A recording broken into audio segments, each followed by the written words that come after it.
What's up, guys? It's Teacher Jacob. I'm here to do the daily affirmation with you guys, and I hope you guys are here following along with me. We're going to do it in 1, 2, 3. You're braver than you believe, stronger than you seem, and smarter than you think. I hope you guys are following along with me. I can't wait to see you guys in class, and I hope you guys are doing all your stuff online.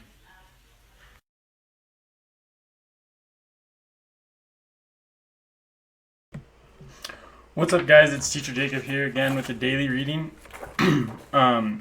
Yesterday we read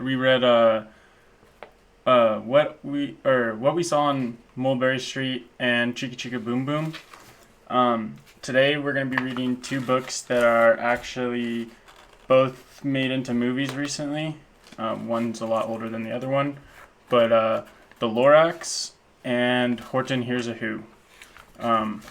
I hope you guys enjoy this. Once again, get some paper, some crayons, some markers, pencils, and kind of just draw anything that you see or hear or anything that you want even.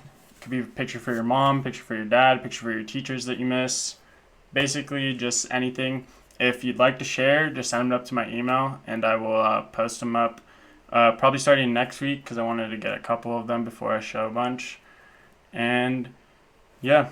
Let's get started. This is the Lorax by Dr. Seuss.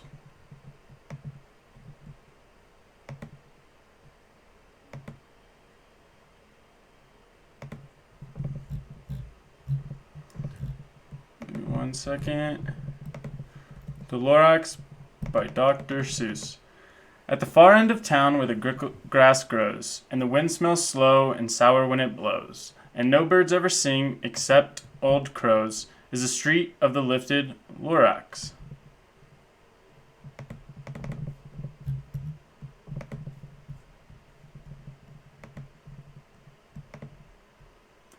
And deep in the grickle grass, some people say, if you look deep enough, you can still see today, where the Lorax once stood just as long as it could, before somebody lifted the Lorax away. What was the Lorax and why was it there? Why was it lifted and taken somewhere? From the far end of town where the grickle grass grows, the old onceler still lives here. Ask him, he knows. You won't see the onceler, don't knock at his door. He stays in his lurkum on top of his store. He lurks in his lurkum cold under the roof, where he makes his own clothes out of miff-muffered moof. And on special dank midnights in August he peeks out of the shutters and sometimes he speaks. And tells how the Lorax was lifted away. He'll tell you perhaps if you're willing to pay. On the end of the rope, he lets down a 10 pel, and you have to toss in 15 cents in a nail, and the shell of a great-great-great-grandfather snail. Then he pulls up the pail and makes a careful count, makes a most careful count, to see if you've paid him the proper amount. Then he hides what you paid him away in his snubby, his secret strange hole in his grooveless glove. Then he grunts, I will call you by whisper my phone, for the secrets I tell you are for your ears alone. Sloop! Down sloops the whisper my phone to your ear, and the old onceler's whispers are not very clear, since they have to come down through a snurgly hose, and he sounds as if he had smallish bees up his nose. Now I'll tell you, he says, with his teeth sounding gray, how the Lorax got lifted and taken away. It all started way back, such a long, long time back. Way back in the days when the grass was still green, and the pond was still wet, and the clouds were still clean. And the song of the swoomy swans rang out in space. One morning I came to this glorious place. And I first saw the trees, the trufel of trees, the bright-colored tufts of the trufella trees, mile after mile in the fresh morning breeze. And under the trees I saw brown Barbara Lutes, frisking about in their barbaloot suits, as they played in the shade and ate trufella fruits. From the rippleless pond came the comfortable sound of the humming fish humming while splashing around. But those trufella trees, all my life I'd been searching for trees such as these. The touch of their tufts was much softer than silk, and they had the sweet smell of fresh butterfly milk. I felt a great leaping of joy in my heart. I knew just what I'd do. I unloaded my cart. In no time at all, I had built a small shop. Then I chopped down a trufula tree with one chop. And with great skillful skill and with great speedy speed, I took the soft tuft and I knitted a thread.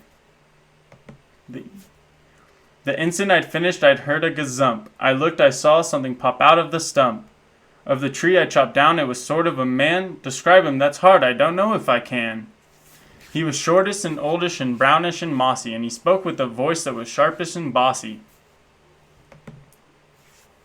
Mister, he said with a sawdusty sneeze, I am the Lorax, I speak for the trees. I speak for the trees have no tongues, and I am asking you, sir, at the top of my lungs. He was very upset as he shouted and puffed, What's that thing you've made out of my truffula tuft? Look, Lorax, I said, there's no cause for alarm. I chopped just one tree, I am doing no harm. I'm being quite useful, this thing is at the need. At the need, I find something that all people need. It's a shirt, it's a sock, it's a glove, it's a hat, but it has other uses, yes, far beyond that.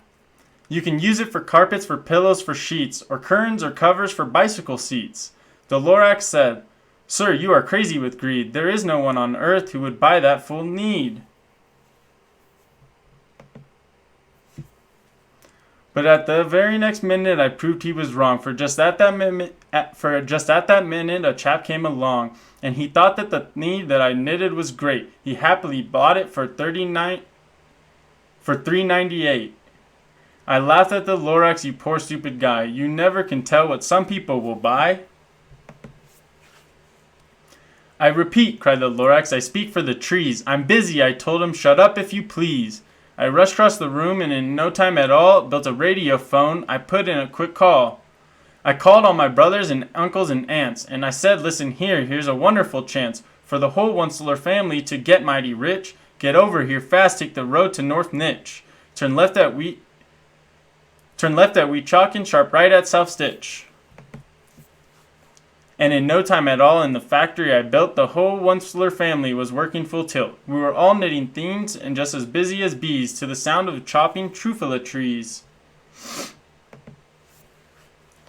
Then, oh baby, how my business did grow. Now chopping one tree at a time was too slow, so I quickly invented my super axe hacker, which was whacked off 4 trufula trees at one smacker. We were masking the needs 4 times as fast as before, and that Lorax, he didn't show up anymore. But next week he knocked on my new office door. He snapped, I'm the Lorax who speaks for the trees, which you seem to be chopping as fast as you please. But I'm also in charge of the brown barbaloots, who played in the shade in their barbaloo suits, and happily lived eating trufula fruits. Now thanks to your hacking my trees to the ground, there's not enough trufula fruit to go around. And my poor barbaloots are all getting the crummies, because they have gas and no food in their tummies. They love living here, but I can't let them stay. They'll have to find food, and I hope that they may. Good luck, boys, he cried as he sent them away. I, the Onceler, felt sad as I watched them all go, but business is business, and business must grow, regardless of crummies and tummies, you know.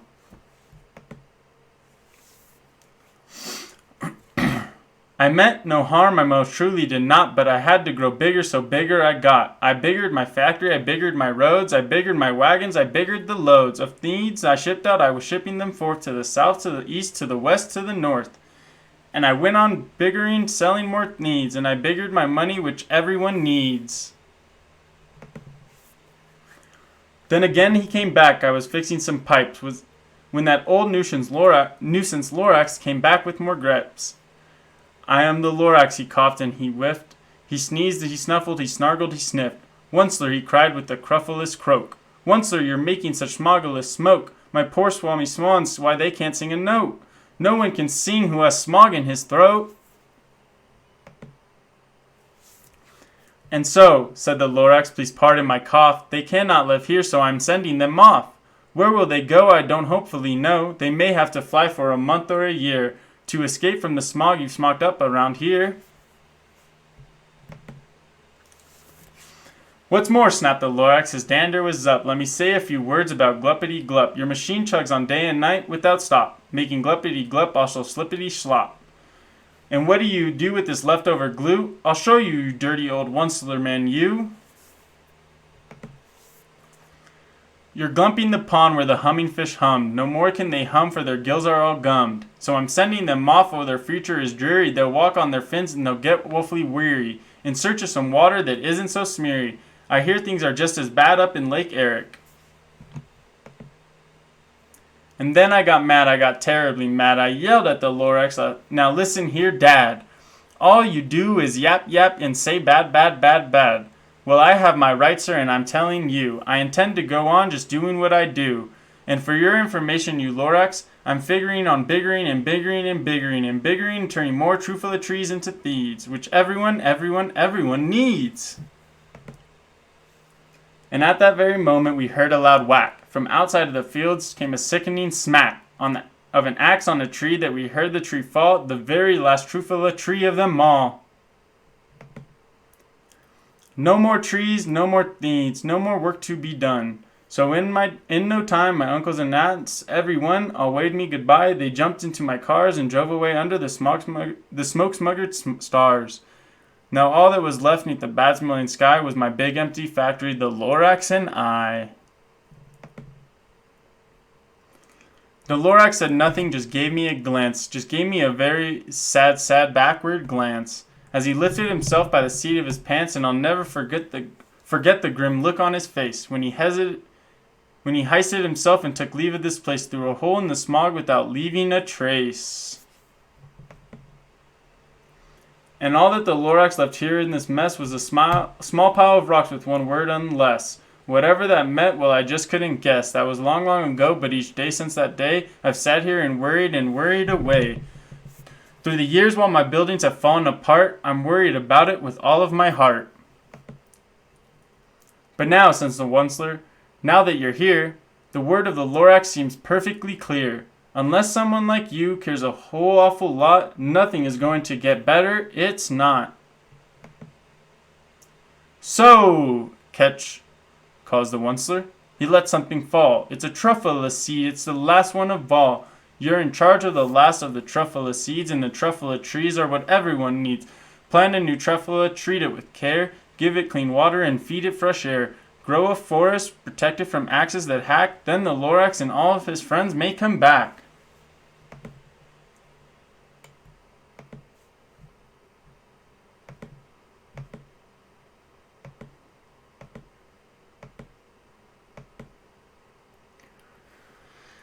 That was The Lorax by Dr. Seuss. I'm going to read this because this is just a little background about Dr. Seuss since we're doing 2 Dr. Seuss books. But Theodore Seuss Geisel was born in Springfield, Massachusetts in 1904 with the publication of And to Think That I Saw It on Mulberry Street in 1937. He became known to parents and children everywhere as Dr. Seuss. That was the book that we read yesterday. He's one of the most beloved children's authors of all time, and he's wrote and illustrated more than 48 books. Dr. Seuss introduced the world to such lovable characters such as Horton, the Grinch, the Lorax, and the Cat in the Hat. They've delighted readers for over 50 years and will continue to do so for many years to come. A little background about the Lorax is that it was first published in 1971, and it's a Dr. Seuss classic about caring for the environment. The Lorax speaks about for the truffula trees, and he warns the greedy Onceler that cutting them down will result in disaster. And basically, he doesn't listen to the Lorax until it's too late, as you guys saw. And all the trees were gone.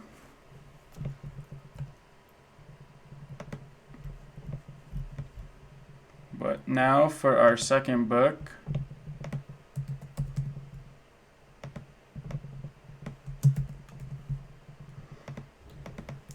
Horton Hears a Who by Dr. Seuss. Let me make sure this is full screen.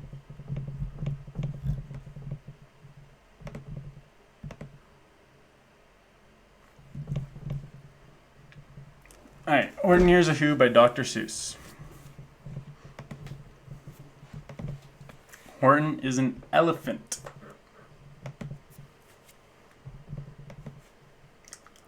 On the 15th of May in the jungle of Newell, in the heat of the day and the cool of the pool, he was splashing, enjoying the jungle's great joys, when Horton the elephant heard a small noise. So Horton stopped splashing, he looked toward the sound. That's funny, thought Horton, there's no one around. Then he heard it again, just a very faint yelp, as if some tiny person were calling for help. I'll help you, said Horton, but who are you? Where? He looked. He could see nothing there but a small speck of dust blowing past through the air. I say, murmured Horton, I've never heard tell of a small speck of dust that is able to yell. So you know what I think? Why, I think that there must be someone on top of that small speck of dust. Some sort of creature of very small size, too small to be seen by an elephant's eyes. Some poor little person who's shaking with fear that he'll blow in the pool he has no way to steer. I'll just have to save him because, after all, a person's a person no matter how small.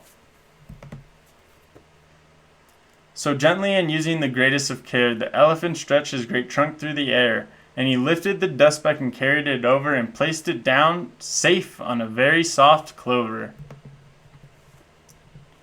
Humph! Humphed the voice. 'Twas a sour kangaroo, and the young kangaroo in her pouch said humph too. Why, that speck is as small as the head of a pin. A person on that, why, there never has been. Believe me, said Horton, I'll tell you sincerely. My ears are quite keen, and I heard him quite clearly. I know there's a person down there, and what's more, quite likely there's 2, even 3, even 4. Quite likely a family for all that we know, a family with children just starting to grow. So please, Horton said, as a favor to me, try not to disturb them, just please let them be. I think you're a fool, laughed the sour kangaroo, and the kangaroo in her pouch said, me too. You're the biggest blamed fool in the jungle of Newell, and the kangaroos plunged in the cool of the pool. What terrible splashing, the elephant frowned. I can't let my very small persons get drowned. I've got to protect them, I'm bigger than they, so we plucked up the clover and hustled away. Through the high jungle treetops the news quickly spread. He talks to a dust speck, he's out of his head. Just look at him walk with that speck on that flower, and Horton walked worrying almost an hour. Should I put the speck down? Horton thought with alarm. If I do, those small persons may come to great harm. I can't put it down, and I won't. After all, a person's a person, no matter how small.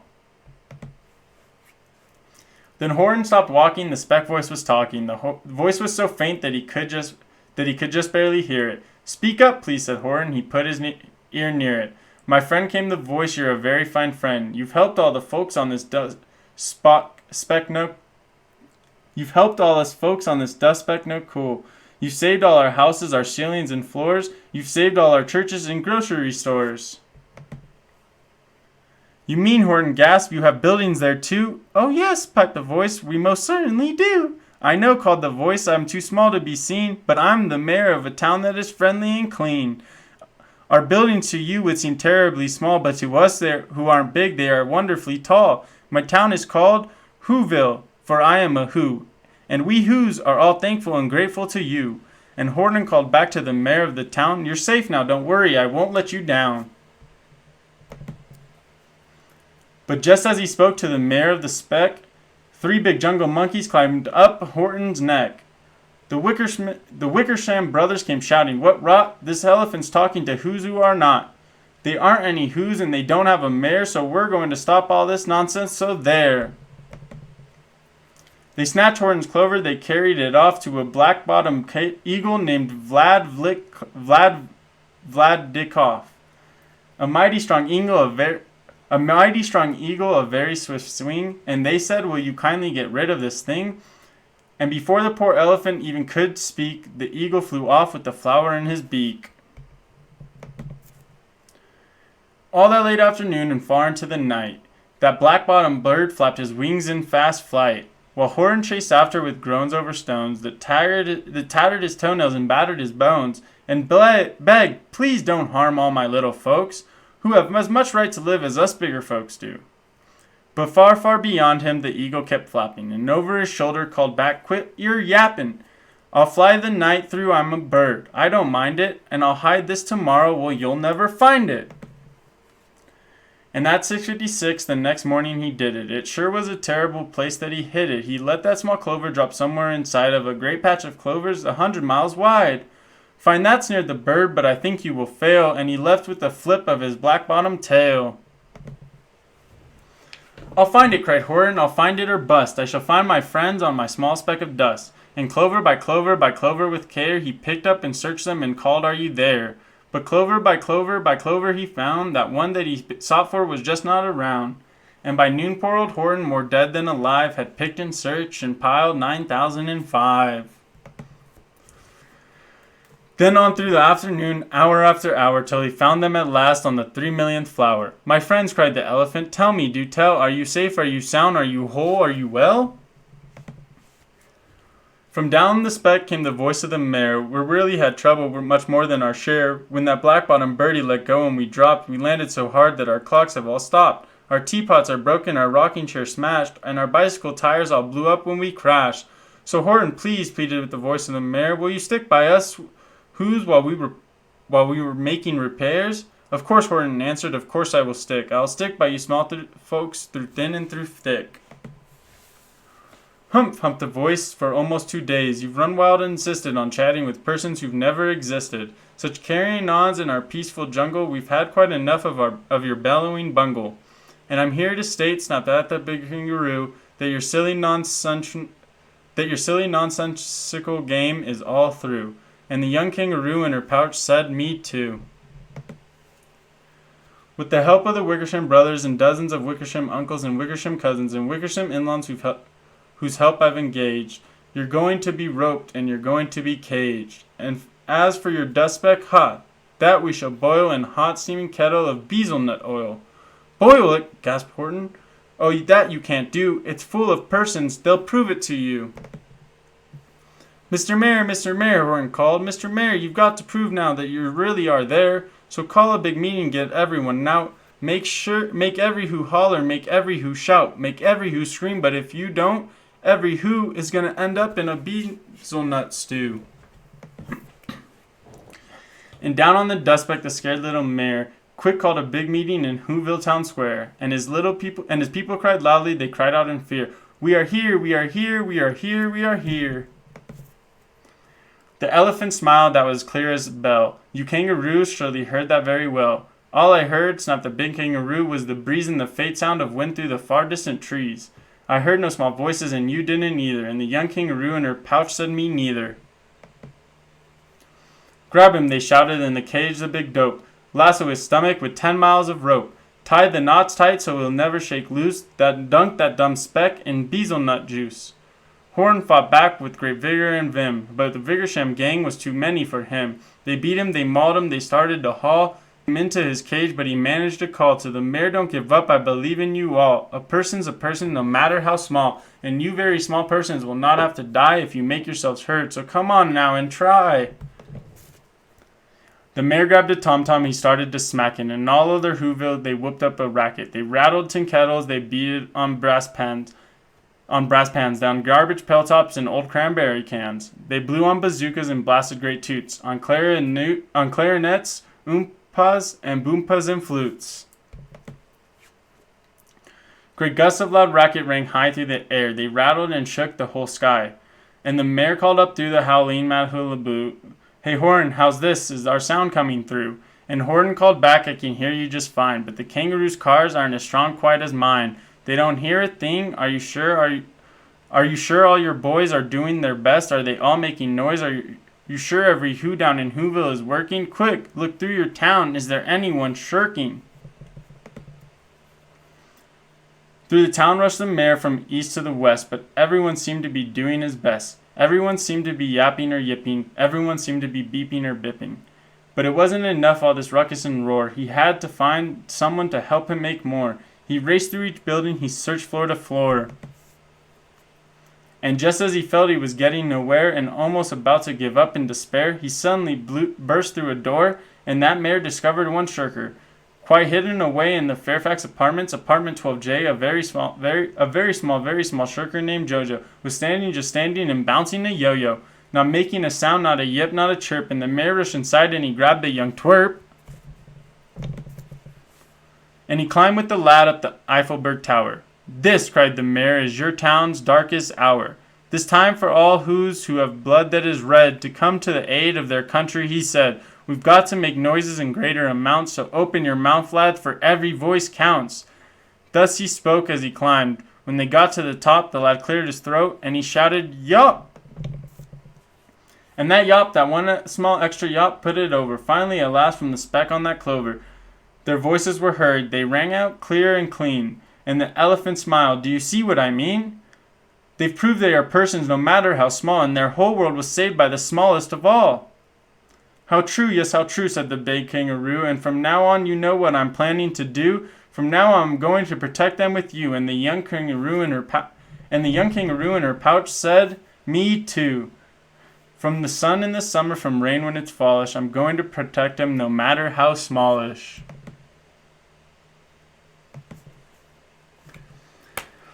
And that was Horton Hears a Who by Dr. Seuss.